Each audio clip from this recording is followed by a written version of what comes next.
नमस्कार विद्यार्थी मित्रांनो, आत्मबल फाउंडेशन या आपल्या ऑनलाईन एज्युकेशनल प्लॅटफॉर्मवर आपलं स्वागत आहे। बघा, आपण जी काही आपली लेक्चर सिरीज जो काही 10वीचं सायन्स 2 याच्यासाठीची जी सुरू केलेली आहे, त्यामधील आपण लाईव्ह प्रोसेसेस पार्ट 1 हा जो चॅप्टर चालू केलेला आहे त्याच्यातील ही पुढचं लेक्चर आहे। आपण याच्या आधीची लेक्चर्स ऑलरेडी अपलोडेड केलेली आहेत, ती तुम्ही पाहू शकता त्या प्लेलिस्टमध्ये जाऊन, ठीक आहे। आणि काही वेळानंतर ज्या वेळेला सायन्स पूर्ण संपेल त्यावेळेला या सर्व चॅप्टर्सची वेगवेगळे चॅप्टर्स बघायची गरज नाही, तुम्हाला एकच प्लेलिस्ट सापडेल तुम्हाला, म्हणजे 10th सायन्स 1 अशी प्लेलिस्ट सापडेल, ठीक आहे। पण आता सध्यासाठी आपण प्रत्येक चॅप्टर वाईज वेगवेगळी प्लेलिस्ट केलेली आहे, ती तुम्ही पाहू शकता प्लेलिस्टमध्ये जाऊन। बघा, आपण पुढे कंटिन्यू करूया हा चॅप्टर।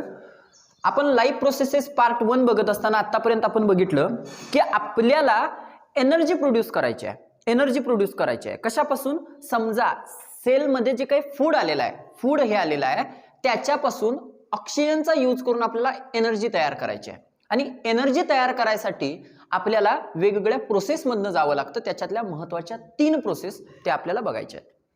पण त्या प्रोसेस बघायच्या अगोदर एक महत्त्वाची गोष्ट, जी एनर्जी तयार होत असते, आपण बघितलं, मी याच्या आधी पण सांगितलेलं आहे, ही सेल आहे। ह्या सेलमध्ये आपण बघितलं की फूड आलेलं आहे, फूड आहे, आणि त्याच्या बरोबर आपण ऑक्सिडाइज्ड केलं, म्हणजे काय, ऑक्सिजन दिला तिथं, ओके। ऑक्सिजन दिल्यानंतर तिथं जी तयार होणार आहे ती तयार होणार आहे एनर्जी तयार होणार आहे, ठीक आहे। आता जी एनर्जी तयार होणार असते, एनर्जी जी काही इथं तयार होणार असते, प्रोड्यूस झालेली असते, ती एनर्जी लक्षात ठेवा, which is very much important. 2 टाईपची असते, 2 प्रकारची असते एनर्जी प्रोड्यूस्ड, ठीक आहे।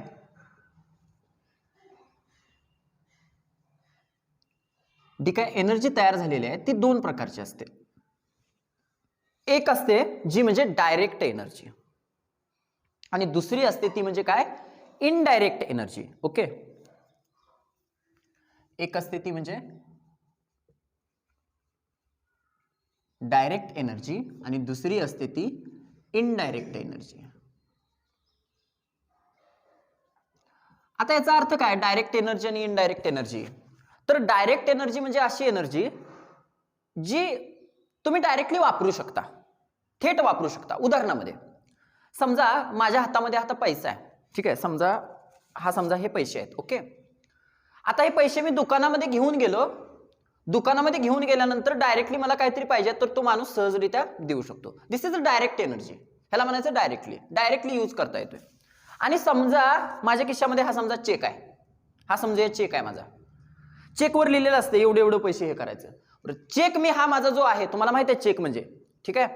आणि हा चेक मी आता कुठे घेऊन गेलो, दुकानदाराकडे घेऊन गेलो, कारण तर दुकानदार तुम्हाला मटेरियल देणार, माल देणार आहे का हो? नाही देणार आहे, कारण चेक पहिल्यांदा काय करावा लागतोय, बँकेत जाऊन वटवावा लागतोय चेक पहिला। म्हणजे चेकवर काहीतरी दिलेलं असते, तो चेक आपण बँकेत घेऊन जाणार, मग बँकवाल्याला आपला पैसा देणार, तो म्हणजे डायरेक्ट पैसा झाला, तो आपण वापरू शकतोय। दोन्हीतला अर्थ समजला? डायरेक्ट एनर्जी म्हणजे काय आणि इनडायरेक्ट एनर्जी म्हणजे काय?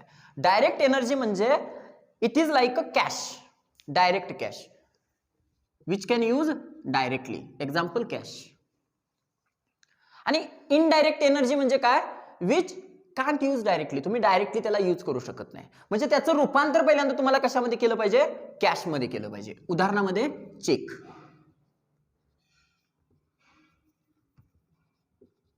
चेक पहिला चेक पासून कॅश मिळाली पाहिजे तर तुम्ही त्याचं वापरू शकता, चेक डायरेक्टली वापरू शकत नाही। मग जर का आपण एनर्जीच्या बाबतीत जर विचार केला, तर एनर्जीच्या बाबतीत नेमकं डायरेक्ट एनर्जी म्हणजे काय आणि इनडायरेक्ट एनर्जी म्हणजे काय? तर एनर्जीच्या बाबतीत डायरेक्ट एनर्जी म्हणजे अशी एनर्जी जी सेल डायरेक्टली यूज करू शकते। लक्षात आलं का? बघा, सेल कॅन स्पेंड इमिडिएटली, लगेच वापरू शकते, त्याला म्हणायचं डायरेक्ट एनर्जी, ठीक आहे। सेल कॅन स्पेंड इमिडिएटली, त्याला म्हणतात डायरेक्ट एनर्जी। आणि इनडायरेक्ट एनर्जी म्हणजे काय, cell cannot spend directly, directly वापरू शकत नाही सेल, त्याला म्हणायचं indirect energy, okay. Cell cannot spend directly, okay. आता अशी कुठली एनर्जी आहे जी सेल डायरेक्टली स्पेंड करू शकते, तर ती आहे एटीपी. एटीपी आपल्याला माहिती आहे एटीपीचा full form adenosine triphosphate. Okay, adenosine triphosphate ही डायरेक्ट एनर्जी असते, लक्षात ठेवा. आणि ह्या एटीपीलाच energy currency of the cell म्हणतात. काय म्हणतात? Energy currency. लक्षात ठेवायचं, it is very much important. Energy currency of the cell, कारण डायरेक्ट एनर्जी आहे ना ती. Okay, so it is a energy currency of the cell. आणि जर आपण दुसऱ्या बाजूला बघितलं, चेक, जो की डायरेक्टली वापरू शकत नाही, अशी कुठली डायरेक्ट इनडायरेक्टली एनर्जी असते, तर इनडायरेक्टली एनर्जीसाठी दोन कोएन्झाइम्स आहेत आपल्या सेलमध्ये. दोन कोएन्झाइम्स असतात जे इनडायरेक्टली असतात. इनडायरेक्ट एनर्जी असते त्याच्यामध्ये, म्हणजे ते तुम्ही पहिला डायरेक्ट एनर्जीमध्ये कन्वर्ट करायचे असतात, तर तुम्ही डायरेक्टली यूज करू शकता, अदरवाईज नाही. असे दोन कोएन्झाइम्स आहेत, टू कोएन्झाइम्स. कोणते कोणते दोन कोएन्झाइम्स आहेत चेक सारखे? एक आहे NaDH2 आणि दुसरा आहे FADH2. एक आहे NaDH2 आणि दुसरा आहे FADH2. आता हा जो NaDH2 असतो, सॉरी NH झालंय, NaDH2, हा जो NaDH2 असतो, हा लक्षात ठेवा एकूण 3 एटीपी तयार करतो. कारण ह्याच्यापासून तुम्हाला डायरेक्टली एनर्जी तर तयार करायची आहे ना, चेकपासून काय करायचं आहे? कॅश तयार करायचे. मग समजा असं म्हणूया, असं नसतं. एक चेक समजा 10 रुपये तयार करतोय. एक चेक किती रुपये तयार करतोय? 10 रुपये तयार करतोय. सेम लाईक दॅट NaDH2 हा जो काही इनडायरेक्ट एनर्जीचा एक भाग आहे, तो एकूण 3 एटीपी तयार करतोय. ठीक आहे, 1, 2 आणि 3 एटीपी तयार करतोय समजूया. ठीक आहे, 1 आहे, 2 आहे, 3 आहे. आणि हा FADH2 आहे जो एकूण 2 एटीपी तयार करतो, 2 एटीपी. तर लिहायचं आहे हा तुम्ही व्यवस्थितपणे, 1 आणि 2 एटीपी तयार करतो. जर आपण NaDH2, लक्षात ठेवा हे कोएन्झाइम्स आहेत. ओके, हे जर का ह्याचा जर का फुल फॉर्म तुम्ही बघितला, तुमच्या पुस्तकामध्ये दिलेला आहे, काय आहे बघा, निकोटिनामाइड. ह्याचा फुल फॉर्म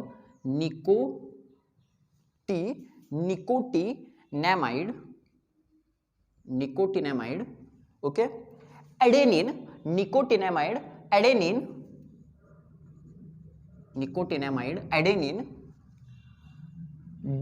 डायन्यूक्लियोटाइड.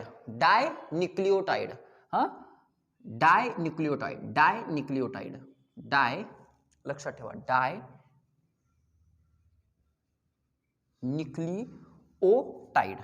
डायन्यूक्लियोटाइड. समजलं? कशाचा? NaDH2 चा, जो किती एटीपी तयार करणार आहे? 3. आणि जो FADH2 आहे तो फ्लेविन. फक्त काय फरक आहे त्याच्यामध्ये? फ्लेविन, ॲडेनिनच आहे याच्यामध्ये पण. ठीक आहे, ॲडेनिन डायन्यूक्लियोटाइड. ओके, DH2 आहे ना, DH आहे ना, सो डायन्यूक्लियोटाइड.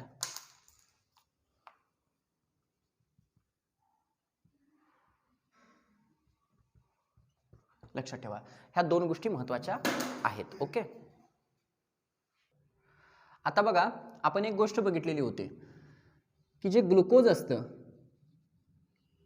त्या ग्लुकोज पासून एनर्जी तयार करायसाठी आपल्याला माहिती आहे मेन फंक्शन आपलं एनर्जी तयार करणं आहे. ह्या ग्लुकोज पासून एनर्जी तयार करण्यासाठीच्या 3 स्टेप्स आहेत. ठीक आहे, सिंपली पहिल्यांदा आपण ग्लुकोज घेऊया. सुरुवात कार्बोहायड्रेट्स, कारण कार्बोहायड्रेट्स पासून ग्लुकोज मिळतं ना, आणि त्याच्यापासून मला एनर्जी मिळवायची आहे. तर 3 स्टेप फॉलो करून तिथे एनर्जी तयार केली जाते. पहिली जी प्रोसेस आहे ती आहे ग्लायकोलिसिस.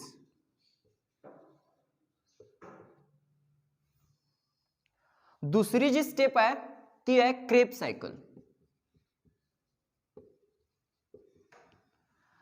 आणि तिसरी जी स्टेप आहे ती म्हणजे ETC. ह्या 3 स्टेपच्या अंतर्गत त्यानंतर म्हणजे ह्या 3 स्टेप पूर्ण झाल्या मग आपल्याला एनर्जी पूर्णपणे भेटते. ओके, आता जरा बघा, जरासं लक्ष द्या. आपण पहिल्यांदा पहिली प्रोसेस स्टार्ट करूया, ती म्हणजे ग्लायकोलिसिस. ओके, बघा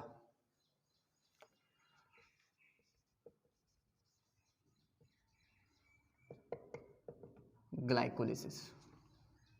आता काय ग्लायकोलिसिस म्हणजे काय? पण ग्लायकोलिसिस ही जी काही प्रक्रिया होत असते त्या सेलमध्ये, आपण एक गोष्ट बघितलेली आहे, मी सारखं सारखं सांगतोय तुम्हाला, की सेलचं जे स्ट्रक्चर असतं, पेशीचं जे काही स्ट्रक्चर असतं, समजा ही पेशी असते, ह्या पेशीमध्ये एक न्यूक्लियस असतो, एक समजा एक महत्वाचा भाग असतो, तो म्हणजे मायटोकॉन्ड्रिया, आणि आजूबाजूला असतं ते म्हणजे सायटोप्लाझम, एक द्रव्य असतं ते म्हणजे सायटोप्लाझम. ओके, हे झालेलं आहे, आपण कितीतरी वेळेला हे बघितलेलं आहे. समजा जो ग्लुकोज आलाय, आता समजा ग्लुकोज आलाय, तो पहिल्यांदा कशामध्ये आलाय? समजा सायटोप्लाझम मध्ये आलाय. ठीक आहे, त्या सायटोप्लाझम मध्ये म्हणजे या बाहेरच्या भागामध्ये मायटोकॉन्ड्रियामध्ये याय नाही. ऍक्च्युअल पूर्णपणे एनर्जी हे होत असते, ते कुठं होत असते? एनर्जीची हे मायटोकॉन्ड्रियामध्ये.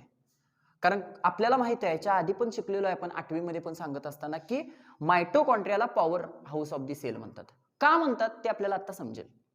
पण जे ग्लुकोज आलेलं आहे, म्हणजे अन्न जे आलेलं आहे, आपण असं समजूया, ते कुठं आले आता सध्या? सायटोप्लाझम मध्ये आले. आणि ह्या सायटोप्लाझम मध्ये पहिली क्रिया कुठली होणार आहे? ती म्हणजे glycolysis. It is very much important. आता ही जी ग्लायकोलिसिस प्रक्रिया आहे, ही ग्लायकोलिसिस प्रक्रिया लक्षात ठेवा कुठं होणार आहे? Glycolysis in cytoplasm. ओके, हा आहे मायटोकॉन्ड्रिया. अजून मायटोकॉन्ड्रियामध्ये जायला नाही. ओके,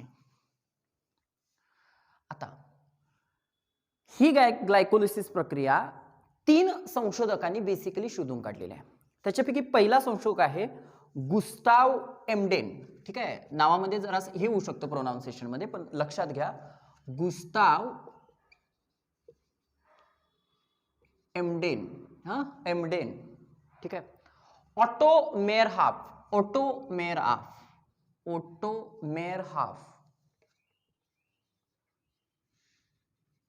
आणि तिसरा संशोधक आहे तो म्हणजे जोकोब पार्नास.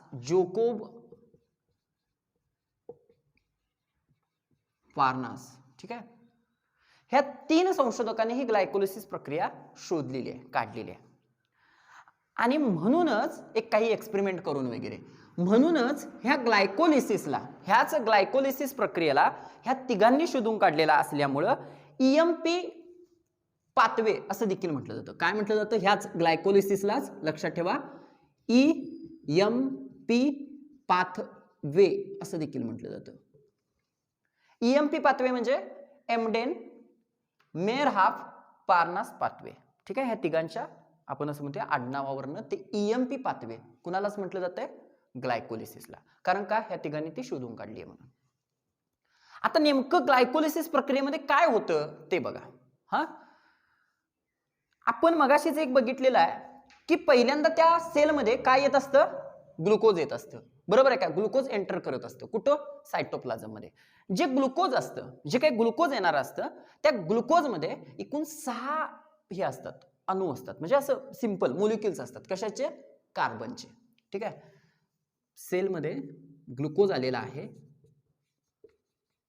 ओके, हे जे ग्लुकोज आहे, ह्या ग्लुकोजमध्ये एकूण 6 मोलिक्युल्स असतात. कशाचे? कार्बनचे. जे सेलमध्ये आले 6 कार्बन्स असतात त्याच्यामध्ये. आता ज्या वेळेला ग्लायकोलिसिस होत असतं, सुरू होतं, त्यावेळेला हे जे 6 कार्बन्स आहेत, ते 6 कार्बन एकमेकाशी विभागले जातात, वेगवेगळे होतात. निम्मे इकडे जातात आणि निम्मे दुसरीकडे जातात, बाजूला जातात, विभाजन होतं.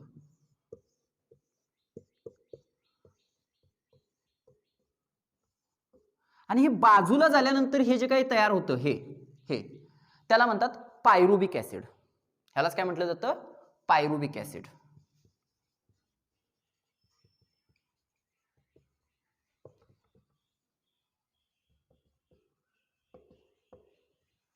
ओके, आता ज्या वेळेला ह्या 6 कार्बनचं कशामध्ये रूपांतर होत असतं? पायरुव्हिक ॲसिडमध्ये विभाजन होऊन. त्यावेळेला ह्या प्रक्रियेच्या दरम्यान एकूण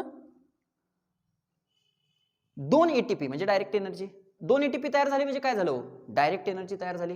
कारण एनर्जी तर होणारच आहे. ज्या वेळेला हे होत असतं, काम होत असतं, त्यावेळेला एनर्जी तयार होत असते. लक्षात ठेवा, एनर्जी डेव्हलप होत असते. कारण हे सगळं जे चालू आहे ते कशासाठी आहे? चालू एनर्जी तयार करायसाठी. मग एनर्जी तयार होते आणि एनर्जी 2 प्रकारची तयार असते, तुम्हाला माहिती आहे. एक म्हणजे डायरेक्ट एनर्जी आणि दुसरी म्हणजे इनडायरेक्ट एनर्जी. अशा दोन्ही प्रकारच्या एनर्जीज तयार होतात. हे होत असताना एकूण 2 ATP म्हणजे डायरेक्ट एनर्जी 2 ATP तयार होतात आणि एकूण 2 NADH2 तयार होतात. इनडायरेक्ट एनर्जी एकूण 2 NADH2 तयार होतात. ओके. आणि एक बाय प्रोडक्ट म्हणून पाणी पण तयार होते, H2O तयार होते. ह्या प्रक्रियेच्या दरम्यान एक बाय प्रोडक्ट तयार होतोय, तो म्हणजे H2O. आता जरा लक्ष द्या, ही पहिली प्रक्रिया, दिस इज स्पेसिफिकली ह्याच प्रक्रियेला काय म्हटलं जातं? ग्लायकोलिसिस. पण इम्पॉर्टंट गोष्ट काय आहे बघा, जरा शांतपणे लक्ष द्या तुम्ही. एकूण ह्या प्रक्रियेदरम्यान किती ATP तयार झाले? ह्या इथं सध्याला आत्ता पहिल्यांदा काय काय तयार झालं? जरा सांगा मला. किती ATP तयार झालेत बघा. एकूण इथं किती ATP तयार झाले? हे 2. NADH2 किती तयार झाले? 2. मला सांगा, एक NADH2, एक म्हणतोय मी, एक NADH2 किती ATP तयार करते? 3. मगाशीच बघितलेलं आहे. किती ATP तयार करते? 3. आणि इथं एक जर 3 करत असेल तर 2 किती करतील? 6. बरोबर आहे का? हे 2 आणि हे 6 म्हणजे एकूण किती ATP तयार ह्या प्रक्रियेत तयार होतात? 8. हे फार महत्वाचं आहे. 8 ATP ह्या प्रक्रियेच्या दरम्यान तयार झाले. ओके. फक्त एक लक्षात ठेवा, इथं 2 H2O तयार होतात. ठीक आहे, 2 H2O. एवढं फक्त सिंपल लक्षात ठेवा. आता आपण बघितलं की ग्लायकोलिसिस प्रक्रिया म्हणजे काय आहे. ओके. पण जनरली जी आपण प्रोसेस बघतो एनर्जी प्रोडक्शनची, त्याच्यामध्ये ग्लायकोलिसिस प्रक्रियेनंतर काय होत असते व कुठली सायकल होत असते? क्रेब सायकल होत असते. बरोबर आहे की नाही? पण ग्लायकोलिसिस प्रक्रिया झाली, ही झाली म्हणायची ग्लायकोलिसिस प्रक्रिया. ठीक आहे. ग्लायकोलिसिस प्रक्रियेमध्ये ग्लुकोजचं रूपांतर पायरुव्हिक ऍसिड मध्ये झालं. ओके. आणि त्यानंतरची प्रक्रिया काय होणार आहे? Krebs cycle. पण ही ग्लायकोलिसिस आणि क्रेब सायकल ह्याच्या दरम्यान आणखीन एक छोटीशी इंटरमिडिएट सायकल होत्या. छोटी इंटरमिडिएट सायकल होती आणि मग क्रेब सायकल होत्या. लक्षात ठेवा. ठीक आहे. बघा,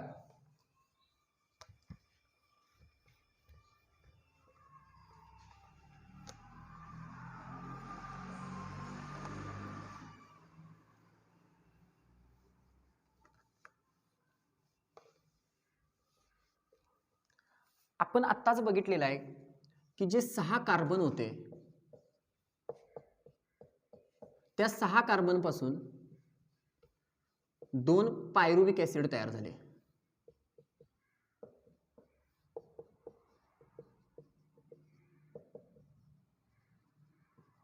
ओके. आता पुढची प्रक्रिया जी असणार आहे ती क्रेब सायकल असणार आहे. क्रेब सायकल होणार आहे, हे तर आपल्याला माहितच आहे. पण ही क्रेब सायकल व्हायच्या आधी, क्रेब सायकल चालू व्हायच्या आधी एक इंटरमिडिएट सायकल होत्या. म्हणजे काय होते इंटरमिडिएट सायकल म्हणजे? तर हे जे पायरुव्हिक ऍसिड आहेत 2, त्या पायरुव्हिक ऍसिडचं रूपांतर ऍसेटाइल कोएन्झाइम ए मध्ये होते. एक लक्षात ठेवा, कशामध्ये होतंय? ऍसेटाइल कोएन्झाइम ए मध्ये. हा, ह्या पायरुव्हिक ऍसिडचं रूपांतर होतं ऍसेटाइल कोएन्झाइम ए आणि ह्याचं सुद्धा रूपांतर ऍसेटाइल कोएन्झाइम ए मध्ये होणार आहे आणि मग होणार आहे क्रेब सायकल. एक लक्षात आहे, हे महत्वाचं आहे. ओके. बघा, ह्या पायरुव्हिक ऍसिडचं रूपांतर ऍसेटाइल कोएन्झाइम ए मध्ये होत असताना, म्हणजे एक इंटरमिडिएट सायकल होत असताना ह्याच्या माध्यमातून एक इनडायरेक्ट एनर्जी तयार होते, ती म्हणजे 2 NADH2 तयार होतात. किती NADH2 तयार होतात? 2. लक्षात ठेवा. ओके. 2 NADH2 तयार होतात. ओके. आणि एक बाय प्रोडक्ट म्हणून 2 CO2 तयार होतात. आता बघा, आपण जी सेकंड सायकल त्याच्यातली शिकणार आहे ती म्हणजे crab cycle. Okay.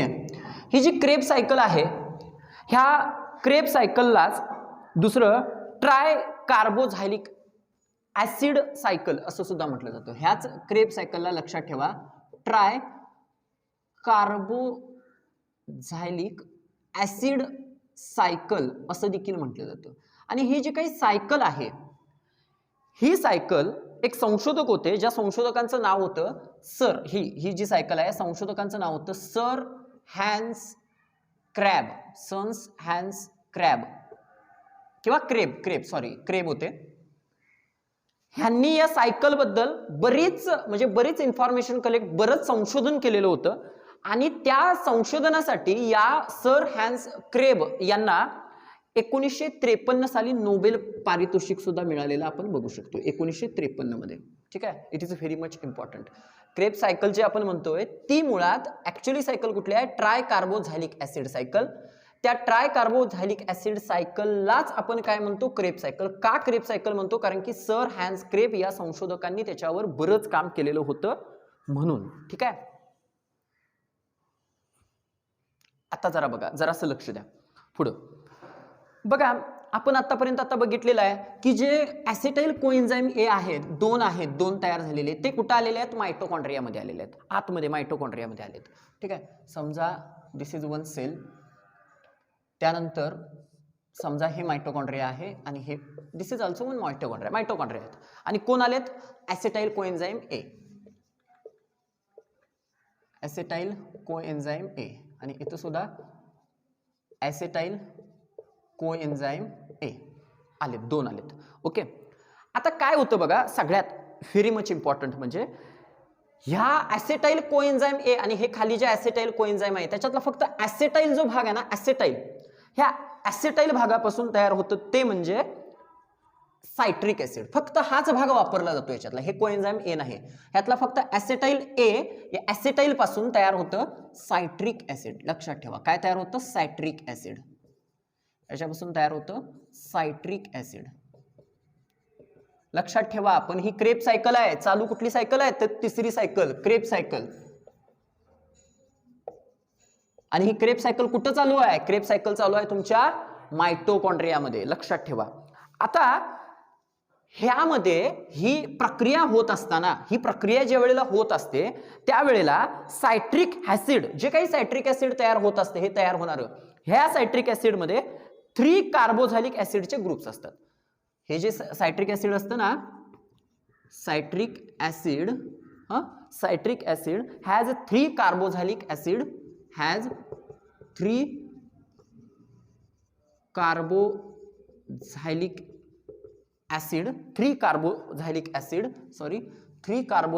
Acid groups, 3 कार्बोझायलिकचे ऍसिडचे ग्रुप्स असतात याच्यामध्ये. आणि म्हणूनच ह्या सायकलला लक्षात ठेवा TCA म्हणजे ट्राय कार्बोझायलिक ऍसिड सायकल असं म्हणतात. म्हणूनच ह्या पूर्ण सायकलला काय म्हणतात, TCA किंवा ट्राय कार्बोझायलिक ऍसिड सायकल असं म्हटलं जातं. लक्षात ठेवा. आणि याच्यावर जास्त अभ्यास कोणी केलेला आहे, क्रेब, म्हणून त्यांना क्रेब सायकल असं सुद्धा म्हटलं जातं. आता सगळ्यात महत्त्वाची गोष्ट आहे, तुम्ही म्हणाल की असं नुसतं एवढं, आता ही फक्त एक इन्फॉर्मेशन आहे. लक्षात ठेवा, एक सहज तुम्हाला फक्त सुरुवात करून दिलेली आहे. तुम्ही ऍक्च्युअली याच्याबद्दल जे शिकायचं आहे ते अदर क्लासेसमध्ये शिकायचं आहे, हे लक्षात ठेवा. It is a very much important. आता ज्या वेळेला ही प्रक्रिया होत असते, म्हणजेच क्रेब सायकल होत असते, त्यावेळेला काय कोणते प्रोडक्ट्स तयार होतात, तर पहिली गोष्ट म्हणजे एक प्रोडक्ट्स बघा, एक म्हणजे डायरेक्ट म्हटलं तर एक ATP तयार होते. डायरेक्ट एनर्जी जर कुठली म्हणाल तर काय तयार होतं, ATP तयार होतं. दुसरी गोष्ट इनडायरेक्ट एनर्जी जर म्हणाल, इनडायरेक्ट एनर्जी जर तयार कुठली होईल तर ती कुठली तयार होत असते, एक NaDH2 आणि दुसरं तयार होत असतं ते म्हणजे FADH2. ठीक आहे. आणि एक बाय प्रोडक्ट, ओके, एक बाय प्रोडक्ट म्हणून H2O आणि CO2 तयार होत असतं. आता एक लक्षात ठेवा, जरा लक्षात ठेवा, मी फक्त लिहून घेतलं. एक बघा जरासं, डायरेक्ट एनर्जी काय तयार झाली, ATP. दुसऱ्या बाजूला इनडायरेक्ट एनर्जी काय तयार झाली, NaDH2 आणि FADH2. बरं, मला जरा सांगा, हे ATP, NaDH2 आणि FADH2 असते की नाही, हे एका ऍसिटाइल कोएन्झाइम एनं तयार केलं, ह्यानं इथं तयार झालं. आता इथं पण तयार होणार ना, म्हणजे असा जो गट्टा तयार झाला आणखीन एक गट्टा तयार होणार. एक एटीपी आहे बघा, एक एटीपी. NADH2 किती एटीपी तयार करते? 3 एटीपी तयार करते. FADH2 किती एटीपी तयार करते? 2 एटीपी तयार करते. तुम्हाला माहिती आहे म्हणजे एकूण एटीपी किती तयार झाले तिथं? 6 एटीपी एका बाजूला तयार झाले. म्हणजे दुसऱ्या बाजूला आणि एटीपी तयार होणार. बरोबर आहे की नाही? हे तुम्हाला माहिती असेल. दुसऱ्या बाजूला ठीक आहे, हे आपण बघणार आहे. ही जी सायकल होत असताना आणखीन काय काय तयार होत असते. ऍक्च्युअली मध्ये NADH2 तयार होत असते, FADH2 तयार होत असते, त्यांची वेगवेगळे तयार होत असतात. बघूया आपण परत ह्याच्या वेळेला ते तुम्हाला बघायचं आहे. लक्षात ठेवा, this is a very much important. ठीक आहे, मुळात एक लक्षात ठेवा, इथं 3 NADH2 तयार होतात. किती तयार NADH2 तयार होत असतात? 3 NADH2. आता तुम्हाला सरळ सरळ माहिती आहे, मला सांगा 3 NADH2 तयार होत असतात. एक NADH2 किती एटीपी देतोय? 3 एटीपी देतोय. बरोबर आहे की नाही? सांगितलेलं याच्या आधी आपण एक NADH2 3 एटीपी देतोय. आणि असे NADH2 एका ह्याच्यामध्ये किती तयार झाल्या? 3. म्हणजे 3 त्रिक 9 आणि असे किती आहेत एकूण? 2. म्हणजे 9 दुनी 18 एटीपी इतकंच तयार होणार. लक्षात ठेवा, आपण सगळं परत कॅल्क्युलेशन करणार आहे. त्यावेळेला तुम्हाला ह्या प्रत्येक सायकलची परत समराईज माहिती मिळू शकते. ठीक आहे, ओके. आता बघा, लक्षात ठेवा, ही दुसरी सायकल कंप्लीट झाली. आपण बघितलेलं होतं की तिकून 3 सायकल कंप्लीट व्हाव्या लागतात. पहिली सायकल कुठली आहे? ग्लायकोलिसिस. दुसरी सायकल क्रेब सायकल आणि तिसरी ETC रिॲक्शन. लक्षात ठेवा, electron transfer chain, ETC reaction अशी तिसरी सायकल होणार असते. आता आपण तिसऱ्या सायकल बद्दल थोडीशी माहिती घेऊया. ओके,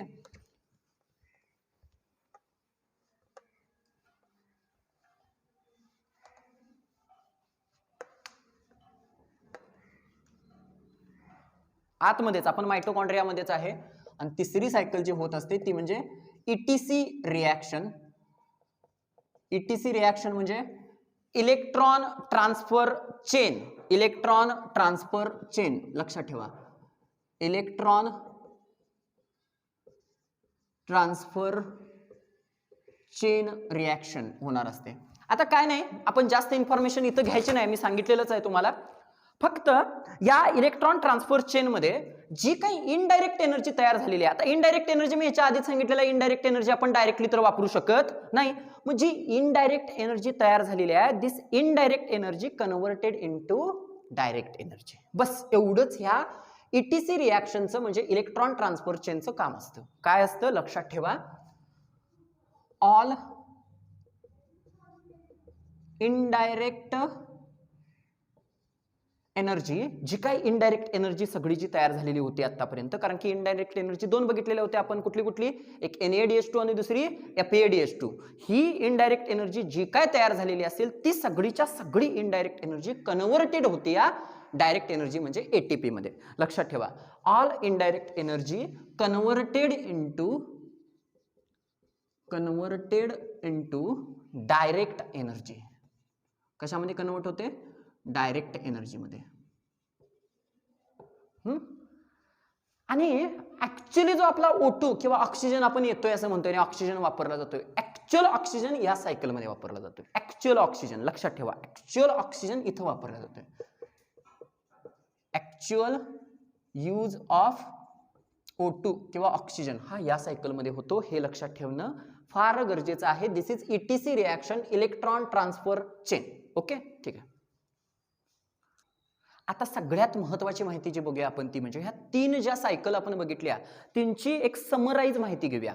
आणि समराईज माहिती घेऊन नेमकं एका ग्लुकोज पासून जी ह्या सगळ्या प्रक्रिया पूर्ण झाल्या त्याच्यामध्ये एकूण किती ATP तयार होतात ते पण आपण बघूया. ठीक आहे, आता जरा बघा, ह्या ज्या 3 आपण प्रोसेस बघितल्या म्हणजे पहिली बघितली ग्लायकोलिसिस, सेकंड बघितली क्रेब सायकल, थर्ड बघितली ETC रिॲक्शन. तिन्ही रिॲक्शन किंवा ह्या 3 रिॲक्शनच्या दरम्यान नेमके किती ATP तयार होतात ते आपण बघणं फार गरजेचं आहे. मुळात जे काही ETC रिॲक्शन असते त्या ETC रिॲक्शन मध्ये कुठलाही ATP वगैरे तयार होत नाही. ऍक्च्युअली मध्ये फक्त ATP तयार होत नाही म्हणजे काय? नवीन ATP तयार होत नाही, फक्त indirect energy converted into direct energy होत असते. मग ऍक्च्युअल ATP जनरेशनचं काम त्याच्या उरलेल्या 2 सायकल आहेत त्याच्याच मध्ये होते. आणि उरलेल्या 2 सायकल मध्ये आणखीन एक इंटरमिडिएट सायकल होते, आपल्याला माहित आहे. आता जरा बघा, सगळ्यात महत्वाचा जो पॉइंट आपण म्हणतोय तो काय? How much energy from 1 glucose molecule. एक ग्लुकोजचा मोलिक्युल आलाय तर त्याच्यापासून किती मला किती ATP तयार होणार आहेत? This is also very much important. How much energy from one glucose molecule, from one glucose